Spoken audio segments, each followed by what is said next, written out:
C'est la grande interview sur CNews et sur Europe 1. Bonjour Aurore Berger. Bonjour. Merci d'être avec nous. Vous êtes ministre délégué chargé de l'égalité entre les femmes et les hommes et de lutte contre les discriminations. 25 000 hectares brûlés dans toute la France depuis le début des épisodes caniculaires. 25 000 auxquels il faudra sans doute rajouter à peu près 1 millier d'hectares à Fontainebleau. Un départ de feu très virulent, très spectaculaire aux portes de Paris.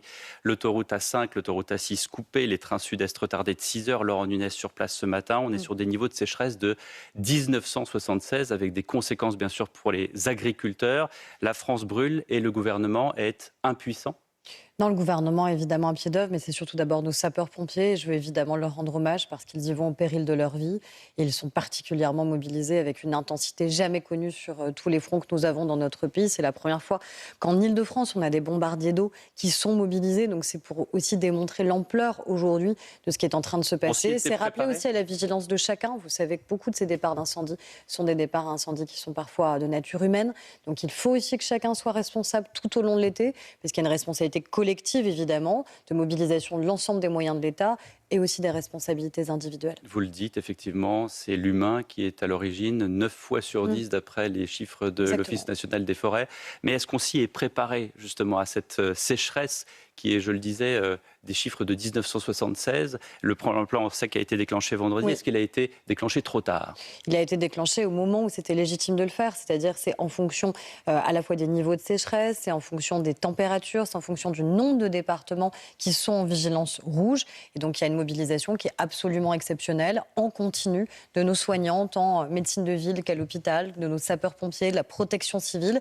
Et cette mobilisation, elle continuera. Donc vous diriez qu'il n'y a pas de défaut d'anticipation ce matin, Aurore Berger? Il y a en tout cas, depuis de nombreuses années, un réarmement sur beaucoup de sujets. On en parlera en matière militaire à la veille du défilé du 14 juillet, mais aussi sur la question de la protection civile, sur des commandes de Canadair qui ont été faites pour garantir qu'on ait suffisamment d'éléments et de moyens, justement, pour garantir, tout simplement, qu'on soit en capacité de protéger les Français. Hier, dans le Val d'Oise, 300 personnes évacuées à Sarcelles après une alerte concernant la communauté juive. Une voiture a été retrouvée avec des armes dans le coffre. Les services de renseignement ont déjoué ce qui s'apparente à un attentat de grande envergure. Qu'est-ce que cela signifie qu'on n'est plus en sécurité quand on est juif en France? Déjà, il faut dire qu'on a toujours eu un niveau de menace extrêmement élevé à l'encontre de notre pays. On est un pays qui a eu à connaître des attentats terroristes islamistes. On va célébrer malheureusement demain les 10 ans de l'attentat de Nice. Donc on est toujours avec un niveau de menace extrêmement important dans notre pays. Et puis on le sait, il y a malheureusement pour le terrorisme islamiste des cibles qui sont des cibles privilégiées. Les Français juifs en font partie.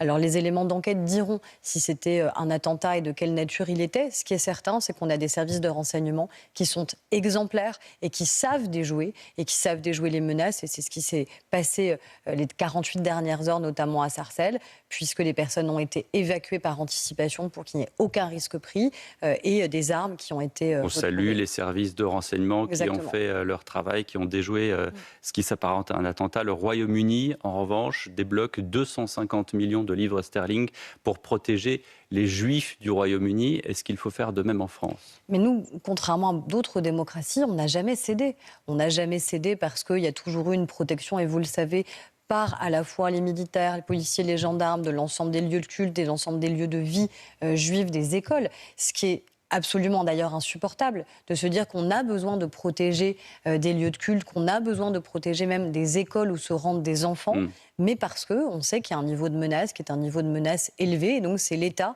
qui répond, c'est l'État qui est présent, c'est l'État qui protège, et l'État continuera à le faire aussi longtemps qu'il y aura des menaces à l'encontre des personnes dans notre pays. Malgré l'intensité de la protection de l'État, comme vous le dites, 3,5 actes antisémites par jour. Oui. Ce sont les derniers chiffres. Hier, à l'avant-veille du 14 juillet, le président Macron a présidé la première journée nationale de commémoration de la reconnaissance de l'innocence d'Alfred Dreyfus. Et il a, à cette occasion, parlé de l'odieux antisémitisme. Qu'est-ce qu'on fait pour protéger les Juifs de France, Aurore Berger?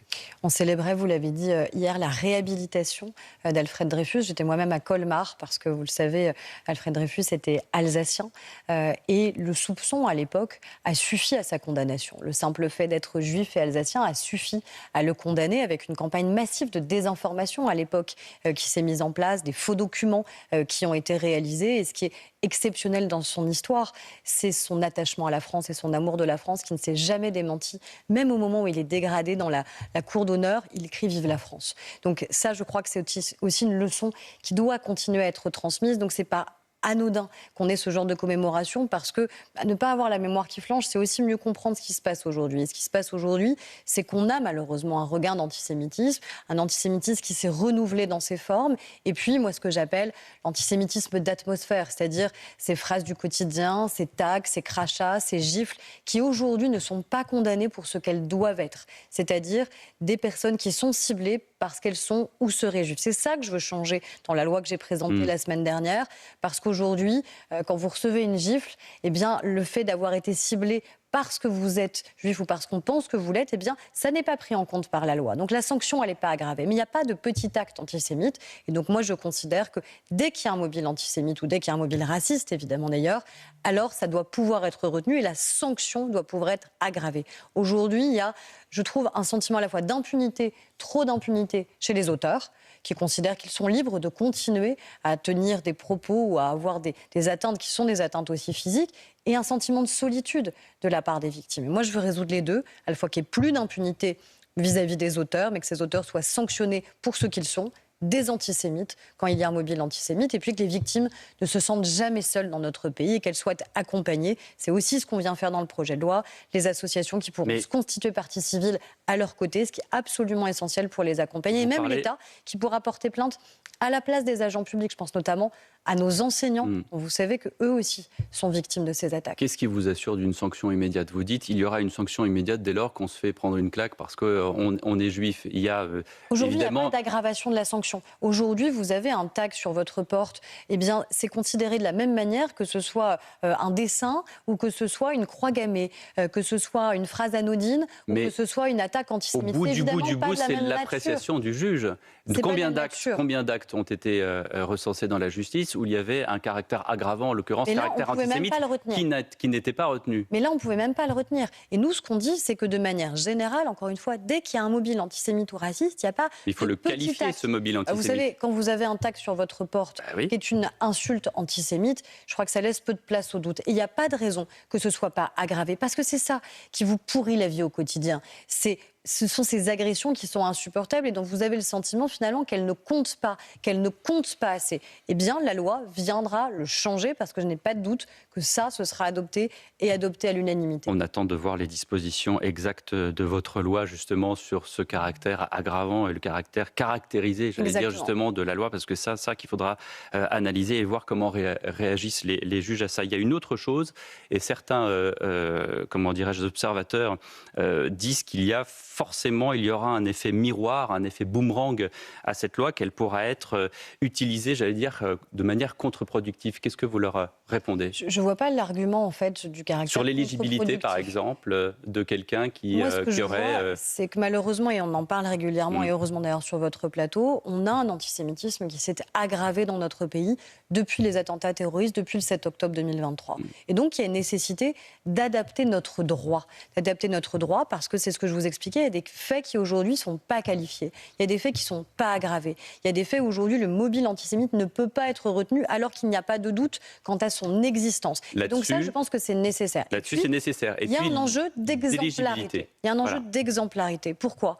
Parce qu'aujourd'hui, on estime qu'il y a 1 jeune sur 20 dans notre pays qui pense que la Shoah est une invention ou est un mensonge. Donc ça veut dire qu'on ne peut pas jouer avec la vérité des faits, avec la vérité historique. Donc si un élu de la République prend la parole et dit à votre antenne, par exemple, justement que la Shoah n'a pas existé, eh bien, ça n'est pas n'importe qui le dit et ça n'a pas n'importe quelle conséquence. Et donc se dire qu'un élu de la République a un devoir supplémentaire d'exactitude des faits, notamment, je pense que c'est essentiel. Donc un élu qui viendrait contester un crime contre l'humanité, eh bien oui, pourrait avoir une peine complémentaire d'inéligibilité. Et je crois que c'est sain dans une République où aujourd'hui, trop souvent, on a encore une fois la mémoire qui flanche, où on ne se souvient plus suffisamment des faits. Eh bien, les faits, ce n'est pas une opinion comme les autres. Et je pense que c'est nécessaire que ça puisse être le cas, et c'est d'ailleurs dans des cas très limité qu'on viendrait l'organiser. En espérant qu'il y ait des garde-fous et qu'il n'y ait pas de dérive justement à cette utilisation de l'inéligibilité.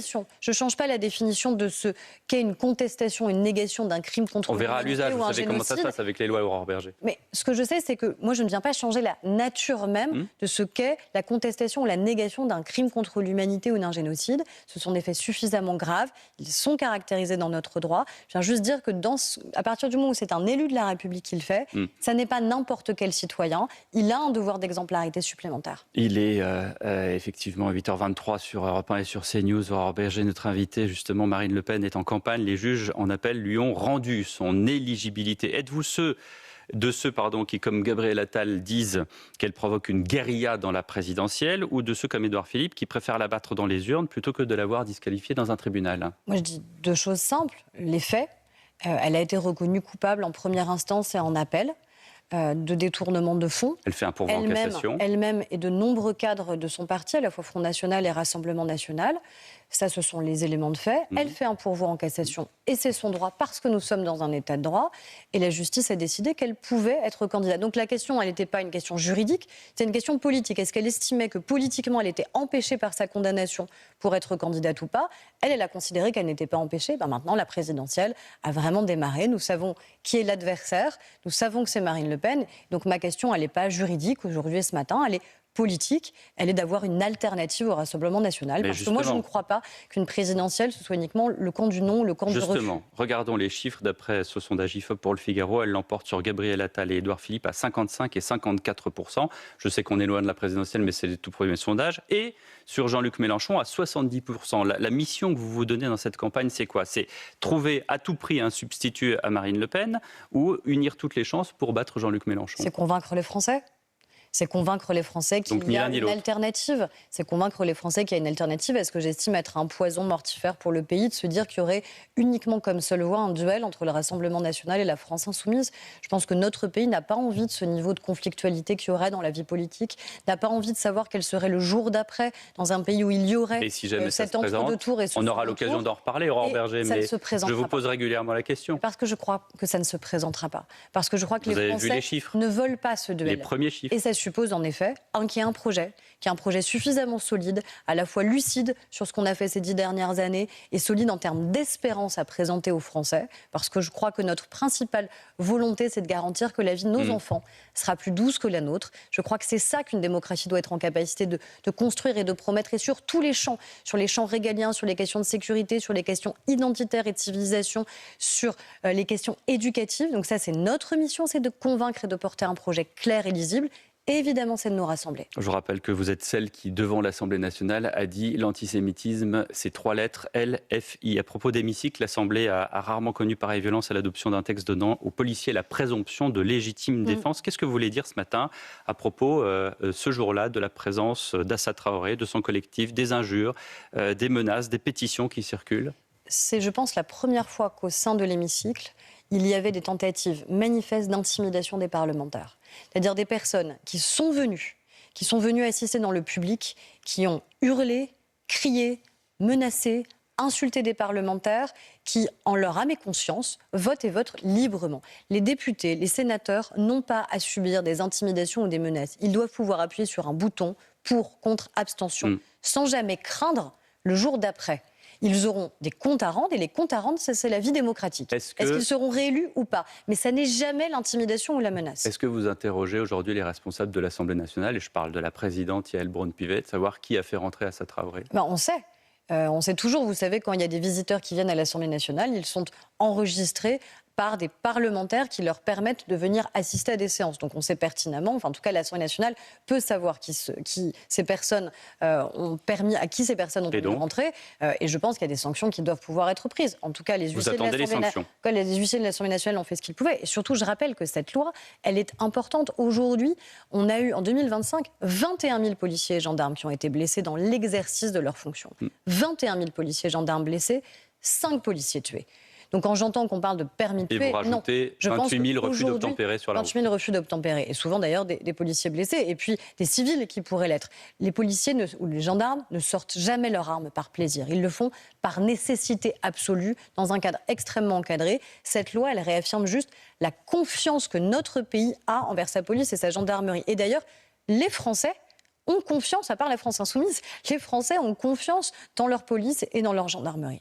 Aurore Bergé, je rappelle que vous êtes la ministre en charge de la lutte contre les discriminations. À ce titre, après les propos racistes et outrageants de la sénatrice paraguayenne Céleste Amaria à l'encontre de Kylian Mbappé, voilà l'ancien chef du gouvernement espagnol, Mariano Rajoy, qui affirme à 48 heures seulement de la demi-finale entre les Français et les Espagnols que dans l'équipe de France, eh bien, il n'y a aucun Français. Qu'est-ce que vous lui répondez ? Ces propos sont absolument insupportables. Ces propos racistes sont indignes de ceux qui exercent des fonctions, qui ont exercé des fonctions. Je crois qu'on est fiers de notre équipe de France. Tout simplement, je crois que les Français vibrent avec leur équipe de France, mais avec le talent juste de leurs des mots joueurs. comme ça, ou comme M. Macron ou la ministre des Sports Marina Ferrari qui s'est indignée. Il n'y a pas d'autre chose à faire de faire venir ou de convoquer l'ambassadeur du Paraguay. Il n'y a pas d'autres sanctions à faire. Notre équipe va démontrer qu'elle va gagner. Donc la meilleure réponse, c'est évidemment de gagner, de démontrer qu'évidemment cette équipe, elle nous rend fiers et qu'elle va continuer à gagner par son talent, par sa compétence, par son énergie et par son sens collectif. On peut pas exiger des excuses publiques de cette dame et de ce chef du gouvernement. Alors c'est un ancien chef du gouvernement. Oui. J'ose espérer qu'il y aura évidemment des excuses qui seront faites, parce que ce sont des excuses qui sont nécessaires et attendues au regard des propos racistes qui ont été tenus à l'égard de l'équipe de France et de certains joueurs, notamment Kylian Mbappé en particulier. Hier, Europe 1 vous révélait que les 2 derniers suspects dans la mort de Chemseddine, 15 ans, en 2024 à Viry-Châtillon, ont été libérés de prison, en partie effectivement à cause de la bévue d'une magistrate. Le Conseil constitutionnel valide la libération de détenus dits sans titre. Ça concerne plusieurs dizaines d'individus, donc potentiellement dangereux. La question qui se pose, c'est à quoi bon porter des nouvelles lois alors qu'il y a des lois qui sont déjà là et qui ne sont pas appliquées ? Il y a des lois qui doivent être évidemment appliquées. Je pense que la plus grande difficulté pour les Français, c'est de se dire qu'il y a des lois qui ne le sont pas et qu'il y a des peines, surtout, qui sont prononcées et qui ensuite ne sont pas exécutées. C'est ça, les Français ne le comprennent pas. Une véritable lacune qui est la nôtre, c'est comment on garantit l'exécution des peines. C'est ce qu'on essaie de faire quand on réforme la justice criminelle, par exemple, pour garantir, encore une fois, cette exécution des peines. C'est sans doute un débat qu'on doit avoir aussi dans le cadre de l'élection présidentielle. Encore un débat au bout de 10 ans de présidence. Mais vous savez, on a par exemple supprimé la remise automatique des peines, parce qu'avant c'était le cas. C'est-à-dire que quelqu'un qui était condamné, en fonction du volume de la peine, on savait qu'il y avait des remises automatiques de peine qui allaient lui être octroyées. On a supprimé les remises automatiques de peine. Donc on a fait progresser les choses. Après, il faut garantir cette exécution des peines, qu'elles aillent évidemment jusqu'au bout, parce que c'est ce qu'on doit à la société à partir du moment où quelqu'un a été condamné. Hier, sur l'hyperviolence des jeunes, le député RN de la Somme, Jean-Philippe Tanguy, qui était mon invité dans le grand rendez-vous Europe 1 CNews Les Échos, prenait la construction de nouvelles prisons. Il prenait l'exemple de la prison de sa circonscription, qui a une surpopulation de 260%. C'est bien Emmanuel Macron qui avait promis la construction de nouvelles prisons. Qu'est-ce qui s'est passé ? Il y a eu évidemment des constructions de nouvelles places de prison, mais j'espère aussi que les nouveaux maires du Rassemblement national qui ont été élus seront donc les premiers à candidater pour accueillir des nouvelles places de prison. Parce que c'est souvent Qu'est-ce que vous voulez dire par là ? Parce que c'est souvent ça qu'on a, c'est-à-dire un front du refus qui fait que quand il faut construire de nouvelles places de prison, beaucoup d'élus s'y opposent. Donc j'espère que les premiers qui demandent des nouvelles places de prison seront aussi les premiers pour accepter que ces places de prison puissent être construites. Qu'est-ce qu'on fait contre la récidive également, cet individu qui a fait 15 ans de prison, qui reviole une fois sorti de prison ? Justement, moi c'est ce que je veux qu'on fasse dans la loi, c'est garantir que quand on a violé à plusieurs reprises, parce qu'on sait quelqu'un qui a violé en général le fait à plusieurs reprises, il puisse être condamné pour chacun des viols qu'il a eu à commettre jusqu'à la perpétuité, ce d'autant plus quand ça concerne des mineurs. Aujourd'hui, ça n'est pas possible, il faut que la loi puisse être changée et on en discutera dès la semaine prochaine à l'Assemblée nationale. Un mot sur la fin de vie, plus particulièrement le volet du suicide assisté. Après-demain, le texte de loi sur la fin de vie sera soumis une ultime fois au vote de l'Assemblée nationale. Si vous étiez député, vous voteriez quoi ? Je ne voterai pas ce texte. Je ne voterai pas ce texte parce que j'ai suivi les nombreux débats et je respecte évidemment celles et ceux qui ont une opinion différente de la mienne, parce que je pense que c'est une question très intime et personnelle qui va se poser à chaque député. Je pense que c'est sans doute l'un des votes les plus importants qu'on ait à faire dans une vie, de savoir si on souhaite ou pas permettre cette possibilité. Mais aujourd'hui, je considère que les garde-fous ne sont pas suffisant dans la manière avec laquelle les débats se sont passés, sur l'absence de collégialité des médecins, sur le délai de réflexion qui est extrêmement court, sur les critères aussi qui sont posés pour savoir quelles sont les personnes qui pourraient accéder à ce qui est appelé un droit. Moi, je considère que ça va aujourd'hui trop loin et que les garde-fous nécessaires n'ont pas été posés. Donc, je n'impose ma position évidemment à personne. Et d'ailleurs, le Premier ministre comme le Président de la République ont laissé une totale liberté de position aux membres du gouvernement et le président Macron veut en faire une loi testament Non, de le son président mandat. Macron a pris un engagement qui était que le débat puisse exister et aller à son terme. Et donc c'est chaque député, chaque sénateur qui a eu à se prononcer. Et les députés auront en effet une extrême lourde responsabilité en faisant ce choix dans 48 heures. Moi, si j'étais députée, en effet, je ne le voterais pas pour les raisons que je vous ai indiquées. Merci beaucoup, Merci Aurore Berger, d'avoir été l'invitée de CNews et d'Europe 1.